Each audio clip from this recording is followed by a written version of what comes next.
Hello friends. मेरा नाम है आयुष बाजपेयी और आप सबका बहुत बहुत स्वागत है इंडियन लॉ एकेडमी पर। आज हम बात करेंगे आईपीसी में जर्नल एक्सेप्शंस की, जो कि चैप्टर 4 जो कि सेक्शन 76 से सेक्शन 105 तक मेंशन्ड है। जर्नल एक्सेप्शंस सेल्फ डिफेंस के काम आता है। सपोज करिए किसी पर्सन ने कोई ऐसा एक्ट कर दिया है जो कि इलीगल है, लेकिन उसकी वो एक्ट करने की कोई मंशा नहीं थी या भूल से उससे वो गलती हो गई है, तो वो पनिशेबल नहीं होगा। हालांकि इसको प्रूफ करना थोड़ा मुश्किल हो जाता है, बर्डन ऑफ प्रूफ इसमें बहुत ज्यादा हो जाता है। सपोज करिए किसी ने किसी के ऊपर गोली चला दी और दूसरे व्यक्ति की मृत्यु हो जाती है, तो यहाँ पे ये प्रूफ करना कि उसकी मंशा नहीं थी और कुछ हालात ऐसे बने या कुछ सिचुएशन ऐसी बन गई जिसके तहत ये घटना घट गई, ये प्रूफ करना थोड़ा मुश्किल है। लेकिन अगर एक बार ये प्रूफ हो जाता है तो न्यायालय व्यक्ति को दोषी करार नहीं देगा। ये सारे क्लॉजेस जर्नल एक्सेप्शंस में आते हैं। साथ ही कुछ सरकारी अफसर हैं, जैसे पुलिस वाले हैं। अब किसी पुलिस ने एनकाउंटर के दौरान गोली चलाई और वो किसी सिविलियन को लग गई, जिससे उस सिविलियन की जान चली गई, तो उस पुलिस वाले को प्रोटेक्ट करते हैं ये जर्नल एक्सेप्शंस। सबसे पहले आता है सेक्शन 76, जिसमें आईपीसी में मेंशन है कि an act done by person bound और by mistake of fact believing himself to be bound by law. इसका मतलब ये है दोस्तों, सपोज करिए एक सोल्जर है ए, जिसका सीनियर उसे भीड़ पर गोली चलाने का आदेश दे देता है, और अगर इस आदेश के तहत वो ए भीड़ पर गोलियां चला देता है तो A has committed no offence.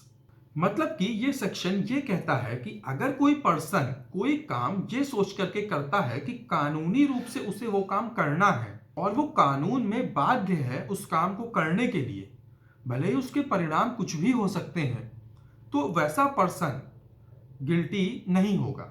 एक और उदाहरण समझते हैं। सपोज करिए न्यायालय ने ऑर्डर दिया वाई को, जो कि एक ऑफिसर है, कि वो एक्स को अरेस्ट कर ले।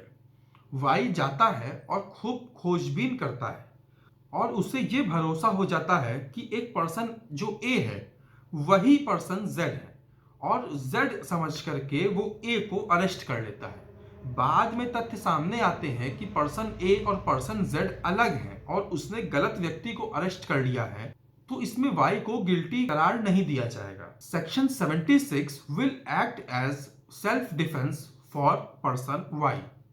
बिल्कुल इसी तरह सेक्शन 77 में मेंशन है एन एक्ट डन बाय जज वाइल एक्टिंग जुडिशियली। मतलब कि दोस्तों, अगर कोई जज किसी के विरुद्ध कोई भी आदेश पारित कर रहा है या कोई जजमेंट सुना रहा है, तो उस जजमेंट सुनाने के खिलाफ उसके ऊपर कोई हम कार्रवाई नहीं कर सकते। ऐसा नहीं है कि जज ने जजमेंट दिया किसी व्यक्ति को कोई दंड देने के लिए, तो हम उसके ऊपर ही ये चार्ज लगा दें कि आपने उस व्यक्ति के साथ ऐसा गलत करवा दिया। बात समझ रहे हैं? जज जब तक अपनी ड्यूटीज डिस्चार्ज कर रहा है तो उस दौरान उस पर कोई कार्रवाई नहीं की जा सकती। सेक्शन 78 कहता है act done pursuant to the judgement और ऑर्डर ऑफ कोर्ट। सपोज करिए कोई कोर्ट किसी एक जुडिशियल ऑफिसर को कुछ ऑर्डर देती है और वो जुडिशियल ऑफिसर उस ऑर्डर को अंजाम देने के लिए कुछ काम करता है और ऐसे क्षेत्र में कर देता है जहां पे उस कोर्ट का जुरिस्डिक्शन ही ना हो। सपोज करिए कोई एक सिटी कोर्ट, सपोज करिए कोई डिस्ट्रिक्ट कोर्ट कुछ ऑर्डर करती है किसी एक जुडिशियल ऑफिसर को, और उस काम को करने के लिए वो अपने डिस्ट्रिक्ट से बाहर जाकर के उस कोर्ट के ऑर्डर को फॉलो कर लेता है। अब उस दूसरे डिस्ट्रिक्ट में उस कोर्ट का जुरिस्डिक्शन नहीं है, लेकिन उस पर्सन को हम गिल्टी नहीं करा दे सकते क्योंकि उसे ऐसा लग रहा था कि उस कोर्ट का जुरिस्डिक्शन उस जगह तक है। अब देखिए, जैसे कि डिस्ट्रिक्ट कोर्ट का क्षेत्राधिकार अपने डिस्ट्रिक्ट तक सीमित होता है, हाई कोर्ट का अपने स्टेट या जो भी स्टेट उसके अंतर्गत आते हैं, एक या दो, वहां तक सीमित होता है। सुप्रीम कोर्ट का जजमेंट पूरे देश में होता है। नेक्स्ट सेक्शन है सेक्शन 79। सेक्शन 79 मेंशन करता है act done by person justified और by mistake of fact believing himself to be justified by law. मतलब कि अगर कोई पर्सन गलती से कुछ ऐसा काम कर देता है जिसे उसके नजरिए में लगता है कि कानूनी रूप से वो सही कर रहा है, तो फिर उस व्यक्ति को गिल्टी नहीं करार दिया जाएगा। उदाहरण के तौर पर हम समझते हैं एक व्यक्ति है जेड और वो देखता है कि एक दूसरा व्यक्ति ए बी को चाकू से मार रहा है जिससे बी की जान चली जाती है। अब वो व्यक्ति जेड ए को पकड़ लेता है और ले जाकर के पुलिस के हवाले कर देता है और मजिस्ट्रेट के सामने पेश कर दिया जाता है। बाद में विवेचना में यह पता चलता है कि जो व्यक्ति ए चाकू से हमला कर रहा है बी पर, वो एक्चुअली में सेल्फ डिफेंस में कर रहा है। मतलब व्यक्ति बी ने उस पर प्रहार किया और वो अपने बचाव में उसका चाकू छीन करके उसे मार रहा है।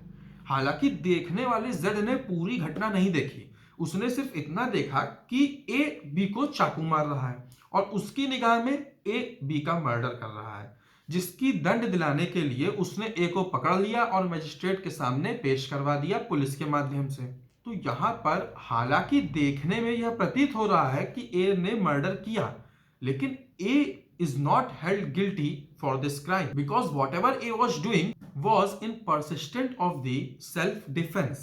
अब देखिए दोस्तों, सेक्शन 76 में हमने अभी क्या पढ़ा था कि लीगल कंपल्शन लग रहा था। मतलब उस व्यक्ति को लीगल कंपल्शन महसूस हो रहा था और मिस्टेक ऑफ फैक्ट, वो किसी दूसरे व्यक्ति को दूसरा समझ करके उसे अरेस्ट कर रहा है। और सेक्शन 79 में लीगल जस्टिफिकेशन है। दोनों में डिफरेंस समझिएगा। सेक्शन 76 में लीगल बाउंडेशन है, उसे लग रहा है कि उसे अपनी ड्यूटी निर्वहित करनी है। और सेक्शन 79 में लीगल जस्टिफिकेशन है, मतलब उसे ये लग रहा है कि जो भी मैंने किया वो कानूनी तौर पर सही किया, उसमें हमारी कोई भी गलती नहीं है। एक बड़ा ही प्रसिद्ध वाद था स्टेट ऑफ वेस्ट बंगाल बनाम शिव मंगल सिंह और अन्य। इसमें हुआ क्या था, बंगाल में पुराना वाद है, बंगाल में नक्सली हमले बहुत हुआ करते थे। तो एक दिन डिप्टी कमिश्नर ऑफ पुलिस अपने दल बल के साथ पेट्रोलिंग पर थे। उसी दौरान कुछ नक्सली पुलिस वालों पर हमला कर देते हैं, जिसके तहत डिप्टी कमिश्नर ऑर्डर देते हैं कि गोलियां चलाइए। इस क्रॉस फायरिंग में 2 सिविलियन मर जाते हैं।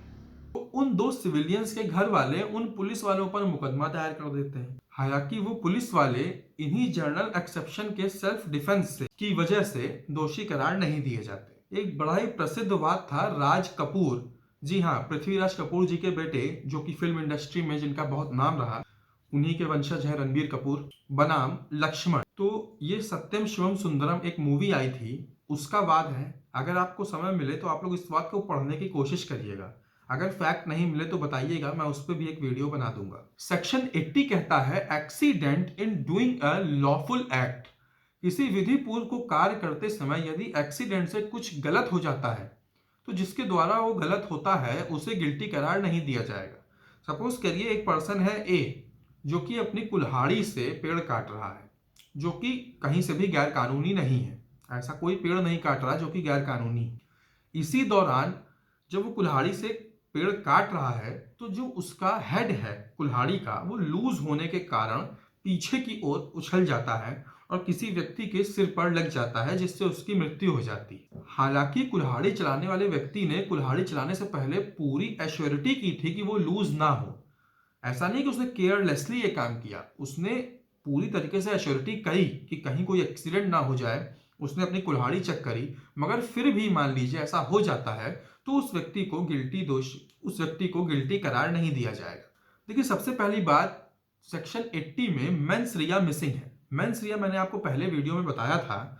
गिल्टी माइंड मतलब यहाँ पे उसका गिल्टी माइंड नहीं है, मतलब वो कुछ भी उसका इंटेंशन नहीं है to commit such a criminal offence. देखिए, there are 4 main ingredients of section 80। पहला इंग्रेडिएंट क्या था, the act which is done should be by accident, यानी घटना की वजह से वो होना चाहिए, जानबूझकर नहीं होना चाहिए। इसी से जुड़ा हुआ है point number 2, mains Riya should not be present. Mains Riya means guilty mind present नहीं होना चाहिए। थर्ड पॉइंट ये कहता है the act done should B lawful for a lawful cause by a lawful means, यानी जो काम किया जा रहा है वो न्यायपूर्ण होना चाहिए, वो इल्लीगल काम नहीं होना चाहिए।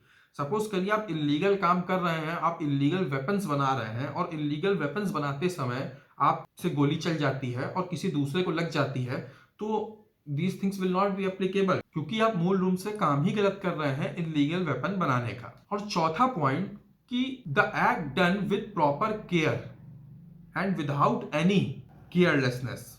मतलब ऐसा नहीं है कि आप बेवजह गैर जिम्मेदारी पूर्ण तरीके से कोई काम कर रहे हैं जिसकी वजह से एक्सीडेंट हो जा रहा है और आप उसे एक्सीडेंट का नाम दे दें। नहीं, यहाँ पे कुल्हाड़ी उसने चेक करी, उसने देखा कि कहीं ऐसा ना हो कि कुछ एक्सीडेंट हो जाए, मगर फिर भी हो गया, इसलिए उसकी गलती नहीं है। आशा करता हूं आप सबको ये वीडियो पसंद आया होगा, इंफॉर्मेटिव लगा होगा। Please like, comment, share and subscribe my channel. Thank you for watching.